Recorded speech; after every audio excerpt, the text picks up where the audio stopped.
Sementara itu pemirsa, tangani korban gempa NTT, Kemenkes bentuk tim Health Emergency Operation Center.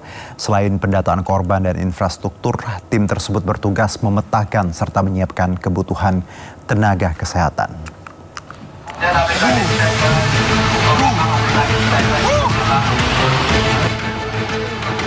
Kementerian Kesehatan bergerak cepat menangani dampak gempa bumi magnitudo 7,7 yang mengguncang kawasan Mbae, Nagekeo, Nusa Tenggara Timur. Sebagai langkah tanggap darurat, Kementerian Kesehatan resmi membentuk tim Health Emergency Operation Center guna mengkoordinasikan seluruh penanganan medis di wilayah terdampak.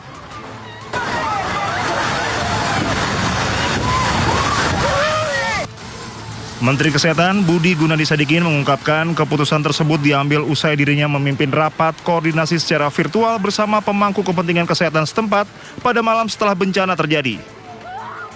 Tim ini memiliki serangkaian tugas krusial dalam respon awal pasca bencana, yakni mengidentifikasi para korban secara cepat dan mengidentifikasi kerusakan fasilitas kesehatan di lokasi bencana. Selain pendataan korban dan infrastruktur, tim ini bertugas memetakan serta menyiapkan kebutuhan tenaga kesehatan. Meski ketersediaan nakes lokal terdaftar cukup, Kemenkes mengantisipasi kemungkinan para petugas medis tempat turut menjadi korban gempa. Keputusannya, kita membentuk Health Emergency Operation Center. Dibentuk tadi malam, pusatnya sudah, provinsi juga sudah tadi malam, dan di kabupaten kota sudah. Tugasnya dia apa? Tugasnya yang pertama, mengidentifikasi korban-korban yang ada dengan cepat, ya, supaya tiap hari 2 kali sehari kita bisa tahu update-nya. Yang nomor 2, mengidentifikasi fasilitas kesehatan yang rusak. Kemenkes juga telah menerjunkan emergency medical team ke NTT untuk memetakan titik-titik kebutuhan bantuan sebelum menerjunkan para relawan medis secara masif. Tim Liputan Anyus melaporkan. Sempat terisolir, tim SAR berhasil menembus wilayah Mbae, Kabupaten Nagekeo yang terdampak gempa, dan hal itu berhasil memperluas wilayah yang membutuhkan pertolongan.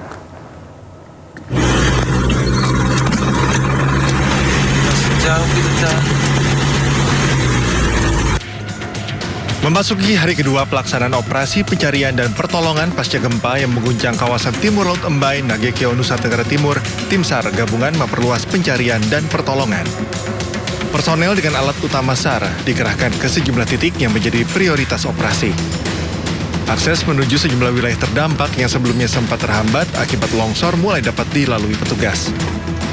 Dengan terbukanya akses ini, pencarian dapat kembali diperluas untuk menjangkau wilayah-wilayah yang membutuhkan pertolongan.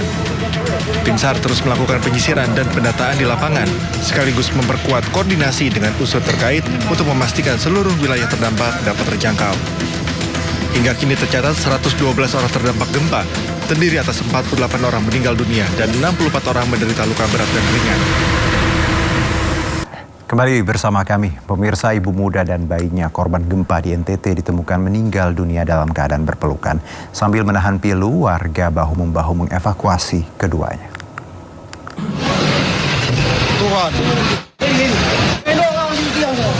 Aduh, Mama, aduh. Kisah pilu dari Polres Nusa Tenggara Timur.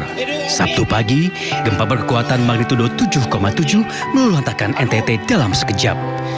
Hingga Sabtu malam, 47 warga dinyatakan meninggal dunia. Termasuk sepasang ibu dan bayinya di Kabupaten Manggarai. Keduanya ditemukan warga di bawah runtuhan rumah mereka dalam keadaan berpelukan. Sang ibu tampak terlentang tidak berdaya. Tubuhnya terhimpit tiang-tiang bangunan. Kepalanya tampak terkulai. Sementara tangannya masih memeluk erat sang bayi yang terbujur kaku di atas tubuhnya. Sambil menahan pilu, warga pun bahu-membahu mengevakuasi keduanya. Sabtu pagi jelang pukul 6 waktu Indonesia Timur, gempa tektonik berkekuatan magnitudo 7,7 mengguncang Laut Flores, Nusa Tenggara Timur. Pusat gempa berada 30 km arah timur Laut Mbae, Kabupaten Nagekeo. Seketika warga pun panik, berlarian menyelamatkan diri. Dalam hitungan detik, bangunan dan rumah warga rata dengan tanah. Hingga Sabtu malam, 47 warga dinyatakan meninggal dunia. 2.000 lebih warga menyelamatkan diri.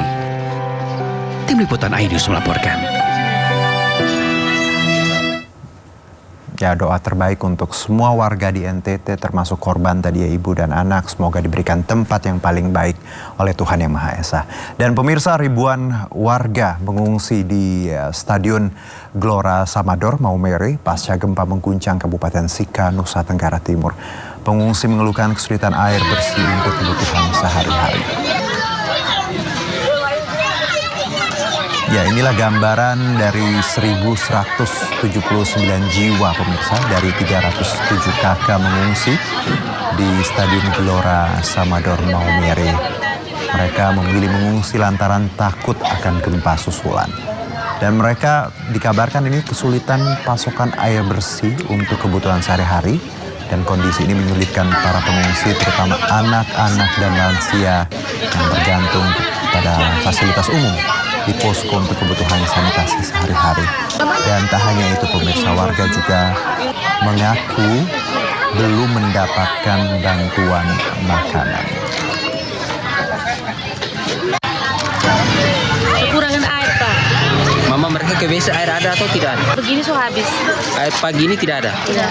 Tidak ada pagi ini? Iya. Di WC? Berarti? Iya. Di sebelah sana air kosong. Air kosong? Iya. Berarti tidak bisa WC berarti? Nah, hanya kami buat air kecil. Jadi memang air di WC tidak ada ya? Tidak ada. Kalau makan minumnya? Itu. Makan minum pagi ini kami belum sarapan. Ya, semoga warga di pengungsian sudah mendapatkan bantuan, karena kabarnya ini pemirsa, Polri sudah mengirimkan bantuan kemanusiaan untuk masyarakat terdampak bencana di Nusa Tenggara Timur. Bantuan terdiri dari tenda putih dan pangan.